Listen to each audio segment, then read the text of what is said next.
Hello दोस्तों, इंटेलेक्टो.इन के इस यूट्यूब प्लेटफॉर्म पर आपका स्वागत है। और मैं आशा करता हूं कि आप सभी लोग बहुत ही अच्छे होंगे और लगातार अपनी तैयारी को बहुत ही अच्छी तरीके से कर रहे होंगे। तो जैसा कि मैंने पिछली वीडियो में जो आपकी यूपी पीसीएस की प्रारंभिक परीक्षा होने वाली है 14 मई को, उसके संदर्भ में चर्चा की थी कि किस प्रकार इन बचे हुए दिनों में अपनी तैयारी को किया जाए। ठीक है, तो आज की इस वीडियो में मैं आपको वो महत्वपूर्ण टॉपिक्स बताने वाला हूं जिससे कि उत्तर प्रदेश लोक सेवा आयोग बार बार प्रश्न पूछता है। ठीक है, और हम लोग सब्जेक्ट वाइज चलेंगे, मतलब एक एक सब्जेक्ट के टॉपिक्स को अलग अलग वीडियोस में देखेंगे। तो आज की इस वीडियो में हम लोग जो चर्चा करेंगे वो करेंगे इतिहास को लेकर। ठीक है, इतिहास में तीनों आपके प्राचीन, मध्यकालीन और आधुनिक इतिहास के उन महत्वपूर्ण टॉपिक्स को देखेंगे जहां से कि प्रश्न बनने की 100% संभावना है। और जो ये टॉपिक्स हैं उनको मैंने इसलिए चुना है क्योंकि अगर आप विगत वर्षों में उठाकर देखेंगे तो उनसे लगातार प्रश्न पूछे गए हैं। ठीक है, और ये जो टॉपिक हैं आप सबसे पहले इन्हीं को तैयार कीजिए, उसके बाद जो भी आप तैयारी कर रहे हैं उसको करते रहिए। ठीक है, तो आइए फिर स्टार्ट करते हैं।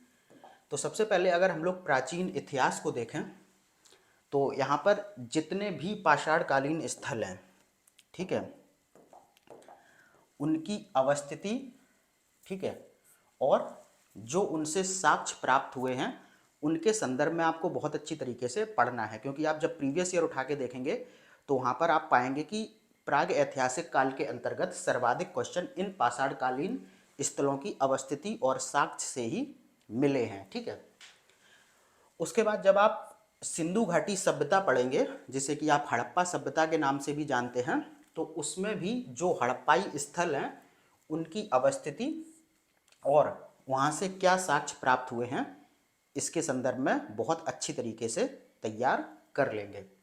ठीक है, उसके बाद जो भी वैदिक और उत्तर वैदिक कालीन ग्रंथ हैं, ठीक है, साहित्य हैं, जैसे कि चारों वेद हो गए, उपवेद हो गए, वेदांग हो गए, ठीक है, वेद और वेदों के जो ब्राह्मण ग्रंथ हैं वो हो गए, तो उनके संदर्भ में बहुत अच्छी तरीके से पढ़ना है क्योंकि क्वेश्चन वहाँ से लगातार देखने को मिलते हैं। और एक चीज़ और यहाँ से तैयार करनी है, वो है जो वैदिक और उत्तर वैदिक कालीन शब्दावली है उसको लेकर आपको तैयारी करनी है। ठीक है, इसके बाद अगर हम लोग आगे बढ़ें तो यहाँ पर जो बौद्ध और जैन धर्म का दर्शन है, ठीक है, और जो उनकी मान्यताएं हैं उनके विषय में आपको बहुत अच्छी तरीके से तैयार करना है। यहाँ से भी आप देखेंगे तो लगातार प्रश्न पूछे जाते रहे हैं। उसके बाद जो बौद्ध और जैन साहित्य है या फिर जो ग्रंथ हैं उसके विषय में बहुत अच्छी तरीके से तैयार करना है कि वो किस भाषा में लिखे गए, किसके द्वारा लिखे गए, किस चीज़ के साक्ष्य वो हमें देते हैं। ये सारी चीज़ें आपको बौद्ध और जैन साहित्य के विषय में तैयार करनी है। फिर आपको पता है कि 4 बौद्ध संगीतियाँ हुई थी, उन चारों के संदर्भ में आपको सारी बातें पता होनी चाहिए। ठीक है, यहाँ से भी आपको लगातार प्रश्न देखने को मिलता है। उसके बाद जब हम लोग आगे बढ़ेंगे प्राचीन इतिहास में तो वहाँ पर देखेंगे कि जो 16 महाजनपदों का उदय हुआ था तो उनकी राजधानियों और उनकी तब की स्थिति और वर्तमान स्थिति के संदर्भ में लगातार प्रश्न पूछे जाते रहे हैं। तो 16 महाजनपदों की जो राजधानियां हैं और जो उनकी पूर्व और वर्तमान अवस्थिति है उसके संदर्भ में आपको बहुत अच्छी तरीके से पता होना चाहिए। फिर देखो, एक चीज़ आपने देखी होगी, अगर आप विगत वर्षों के प्रश्नों को हल कर रहे होंगे तो जो भी प्राचीन इतिहास के जो प्रमुख वंश हैं उनके जो शासकों की उपाधियां हैं, ठीक है, और जो उनको अन्य नाम दिए गए हैं, ठीक है, उनके संदर्भ में भी बहुत से क्वेश्चन देखने को मिलते हैं और हर बार आयोग ऐसे प्रश्न रिपीट करता रहता है। तो जो भी शासकों की उपाधियां हैं और जो उनको अन्य नाम दिए गए हैं उनके संदर्भ में भी आप बहुत अच्छी तरीके से तैयार कर लेंगे। उसके बाद जब प्राचीन इतिहास में आप आगे बढ़ेंगे तो जो अशोक के शिलालेख हैं उनको आपको बहुत ही अच्छी तरीके से पता करना है कि उसमें क्या संदेश दिया गया था, किस भाषा में उन पे संदेश खुदे हुए थे, या फिर वो कहाँ से मिले हैं, ये सारी चीज़ें आपको पता होनी चाहिए। और अशोक के शिलालेख से हमेशा ही प्रश्न देखने को मिल जाता है। उसके बाद अगर प्राचीन इतिहास में आगे बढ़ें तो जो सबसे महत्वपूर्ण टॉपिक है वो है जो मौर्य और गुप्तकालीन अधिकारी थे उनके संदर्भ में लगातार क्वेश्चन मिलान के लिए आपको देखने को मिलता है। ठीक है, और जो अधिकारी और उनके कार्य। ठीक है, उसके बाद अगर हम लोग थोड़ा दक्षिण भारत के इतिहास की तरफ बढ़ें तो यहाँ पर हम लोग देखेंगे जो संगम साहित्य था, ठीक है, उसके विषय में आपको बहुत अच्छी तरीके से पता होना चाहिए कि उस साहित्य में कौन कौन सी रचनाएं थी, किसने उसको लिखा था और उसके अंतर्गत क्या चीज़ उसमें दी गई थी। ठीक है, और जो संगम हुआ था यानी कि जो सम्मेलन वहाँ पर 3 हुए थे उनके विषय में आपको जानकारी होनी चाहिए। उसके बाद जो प्राचीन काल में जो स्थापत्य कला थी उसके अंतर्गत आप देखेंगे जो भी स्तंभ हैं, स्तूप हैं, गुफाएं हैं और मंदिर हैं, इन चारों चीज़ों के विषय में आपको बहुत अच्छी तरीके से पता होना चाहिए। अच्छी तरीके से पता होने का मतलब है कि किस मंदिर का निर्माण या फिर किस गुफा का निर्माण या फिर किस स्तूप का निर्माण किसने करवाया है, कहाँ करवाया है, किस धर्म से संबंधित है, किस भगवान से संबंधित है, किस काल में हुआ, ये बहुत सारी जानकारियाँ हैं। तो ये सारी जानकारियाँ आपको इन चारों के संदर्भ में बहुत अच्छी तरीके से पता होनी चाहिए। उसके बाद जो भी प्राचीन साहित्य है, जो भी रचनाएं हैं, उनके विषय में आपको पता होना चाहिए और किसके द्वारा उनको लिखा गया है, तो उनके बारे में भी आपको बहुत अच्छी तरीके से पता होना चाहिए। उसके बाद अगर हम लोग देखें जो प्राचीन शासकों द्वारा जो सिक्के चलवाए गए थे उनके विषय में भी आपको पता होना चाहिए। तो जो प्राचीन कालीन सिक्के थे उनके बारे में भी आप बहुत अच्छी तरीके से पढ़ लेंगे। फिर उसके बाद जो भी महत्वपूर्ण अभिलेख थे विभिन्न शासकों के उनके विषय में भी आपको बहुत अच्छी तरीके से तैयार कर लेना है, जैसे कि हाथी गुम्फा अभिलेख है, मंदसौर अभिलेख है, ये सारी चीज़ें ऐसी हैं जो बार बार आयोग अपने प्रश्नों में रिपीट करता है। उसके बाद एक चीज़ और आपको तैयार करनी है कि जितने भी प्राचीन कालीन वंश हैं उनके संस्थापक, ठीक है, और उस वंश का अंतिम शासक भी आपको पता होना चाहिए, क्योंकि बहुत बार क्वेश्चन ऐसे भी देखने को मिल जाता है। तो ये कुल मिलाकर प्राचीन इतिहास से 16 ऐसे टॉपिक हैं जहाँ से कि प्रश्न बनने की 100% संभावना है। तो आप एक बार फिर इनको अच्छे से देख लीजिए और इनको सबसे पहले तैयार कर लीजिए। अब हम लोग बढ़ते हैं मध्यकालीन इतिहास की तरफ। तो मध्यकालीन इतिहास में हम लोग सबसे पहले देखें तो जो भी पूर्व मध्यकाल और मध्यकालीन शासक वंश हैं उनके संस्थापक और उनका अंतिम शासक, ये आपको पता होना चाहिए। पूर्व मध्यकाल मतलब 700 से 1200 और उसके बाद आपका मध्यकाल स्टार्ट हो जाएगा। तो दोनों समय में जो भी वंश हैं उनके संस्थापक और उस वंश का अंतिम शासक आपको पता होना चाहिए। ये हो गया। अब जब इसमें आगे बढ़ेंगे तो जो भी मध्यकालीन महत्वपूर्ण शासक हैं उनकी उपाधियां क्या थीं उनके संदर्भ में भी आपको बहुत अच्छी तरीके से जानकारी जुटा लेना है।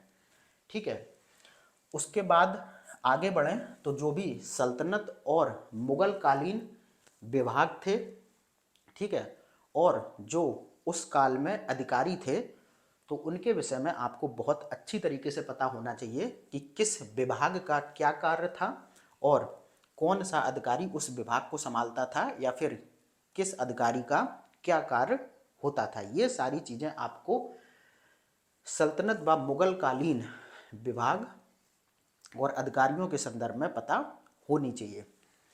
उसके बाद आप देखेंगे कि जो भी सल्तनत और मुगल काल में प्रशासन था, ठीक है, उसके संदर्भ में आपको पता होना चाहिए क्योंकि बहुत सी पद्धतियां इन लोगों के द्वारा चलाई गई थी, उन सारी चीज़ों के बारे में आपको पता होना चाहिए। उसके बाद बहुत सी आर्थिक शब्दावली थी इन दोनों कालों में, तो उसे भी बहुत अच्छी तरीके से आपको याद कर लेना है।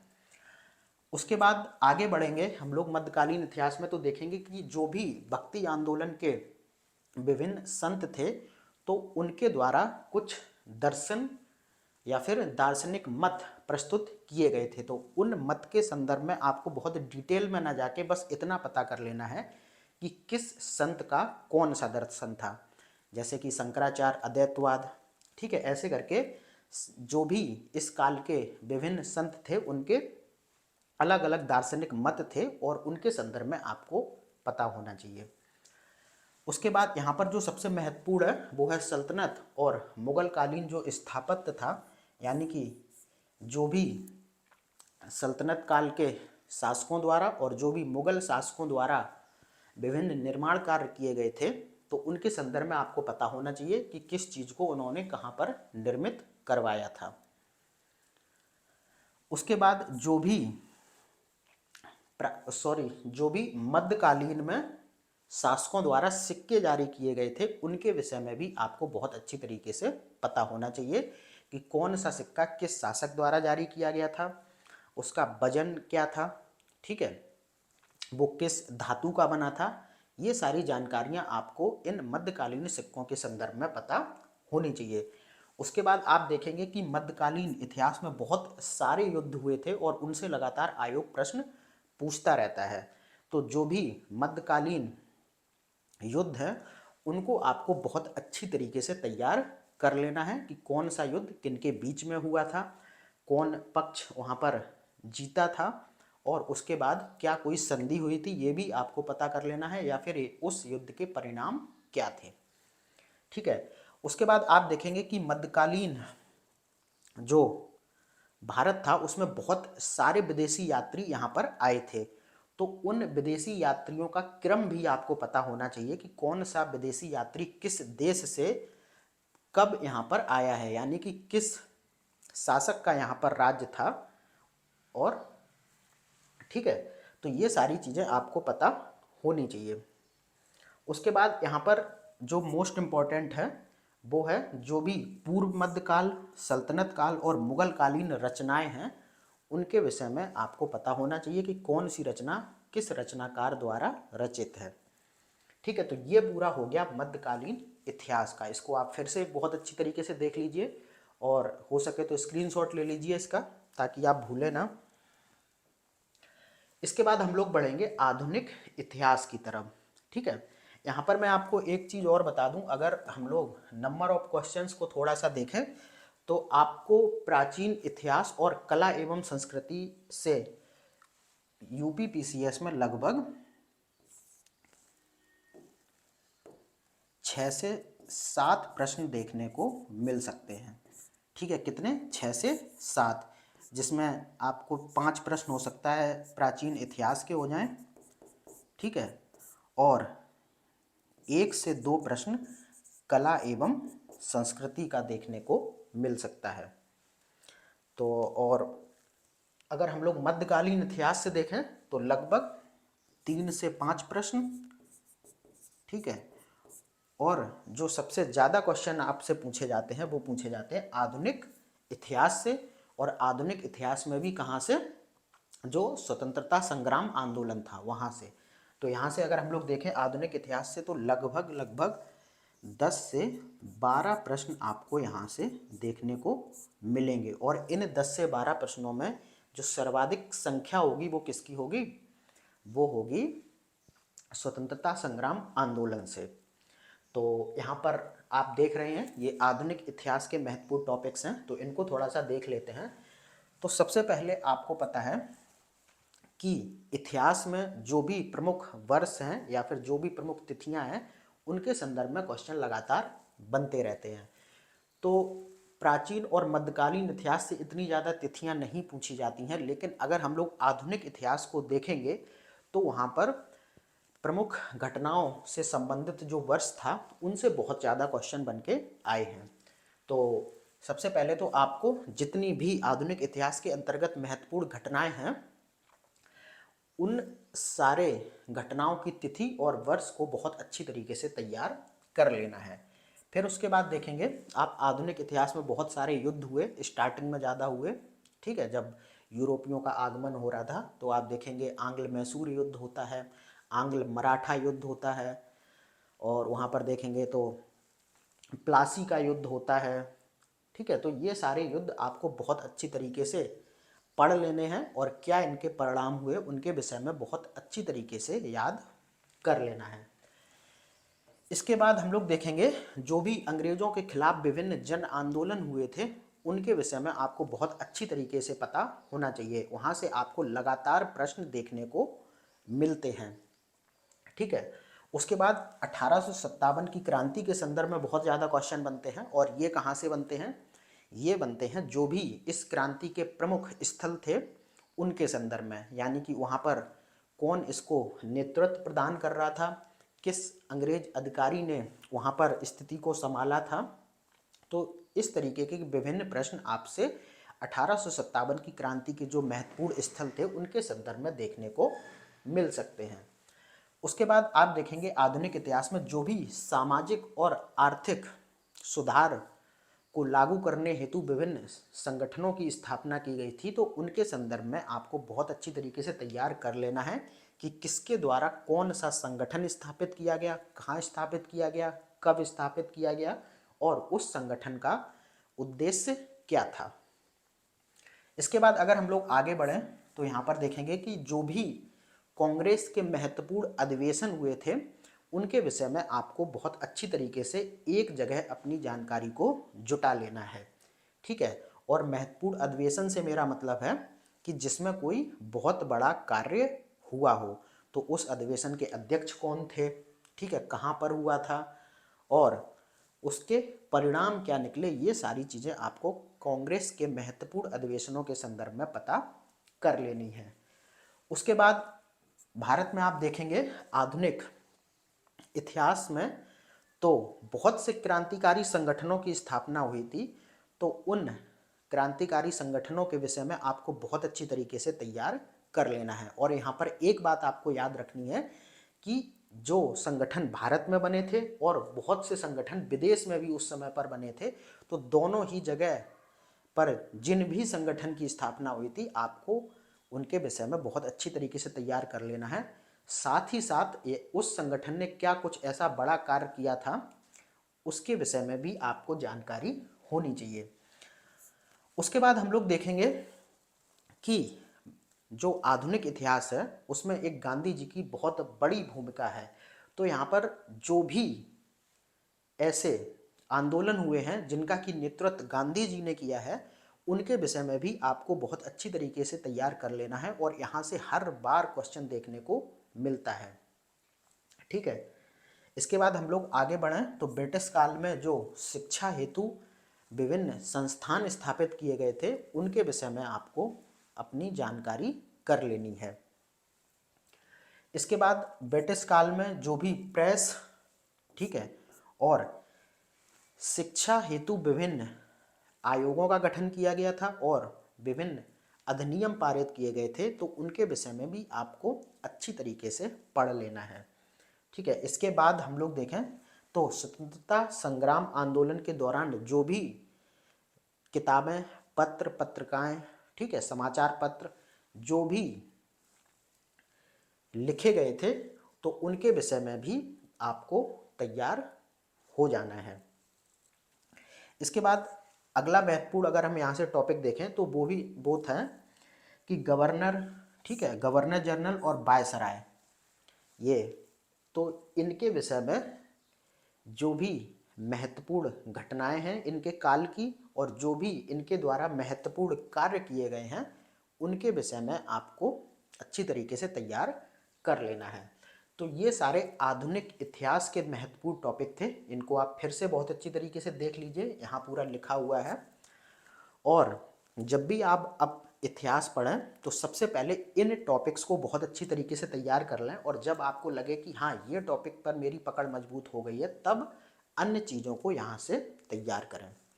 तो फिर मिलते हैं अगली वीडियो में और अगली वीडियो में मैं जो भारत और विश्व के भूगोल के महत्वपूर्ण टॉपिक्स होंगे उनको आपके सामने लेकर आऊँगा। तो आई होप आपको चीज़ें बहुत अच्छी तरीके से समझ में आई होंगी। तो फिर मिलते हैं अगली वीडियो में, तब तक के लिए धन्यवाद।